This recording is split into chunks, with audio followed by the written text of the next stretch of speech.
हमारे दलाइल इस वक्त अभी भी जारी हैं। इस वक्त शाह महमूद कुरैशी साहब की तरफ से सबमिशंस किए जा रहे हैं। इमरान खान साहब की हद तक आर्ग्यूमेंट्स मुकम्मल हो चुके हैं और उम्मीद की जाती है कि आज 2-3 बजे के बाद इसके ऊपर एक फ़ैसला जो है उनकी ज़मानत के ऊपर वो मुतवक्के है। हसनात साहब की कोर्ट से हसनात जुल्करनैन साहब जो ऑफिशियल सीक्रेट्स एक्ट पे जो आज समाअत करें, मेरिट्स के ऊपर कुछ कहना अभी मुनासिब नहीं है क्योंकि ये जो मामलात हैं वो ज़रा हसास नौइयत के हैं। तो ये केस अलबत्ता बस आपको यही बता सकता हूँ कि ये कहीं से भी ऑफिशियल सीक्रेट्स एक्ट का इस इतलाक इस पूरी ट्रांजैक्शन पे नहीं होता और हम पूरी उम्मीद है कि इंशाल्लाह ये बेल की टीम सर पहले नहीं थी। Thank you very much. FIA की टीम पहले नहीं थी। इस पूरे केस में असद उमर की गिरफ्तारी एक दफ़ा भी नहीं हुई और साथ ही उनको जमानत मिल गई है। क्या कहते हैं? पॉलिटिकल विक्टिमाइजेशन है, ये सियासी केसेस हैं।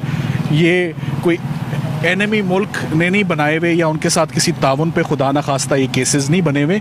ये एनिमी स्टेट का फोकस होता है। ये केसेस हैं पॉलिटिकल एनिमीज़ ने बनाए हुए हैं, ये एनिमी कंट्रीज़ ने नहीं, ताउन के लिए ऑफिशियल सीक्रेट्स एक्ट पे नहीं। सो यही बात काफ़ी है कि ये सियासी केसेस हैं और जैसे कि चल रही है एक फ़ज़ा आपको पता है। की तरफ से सर प्रोसिक्यूटर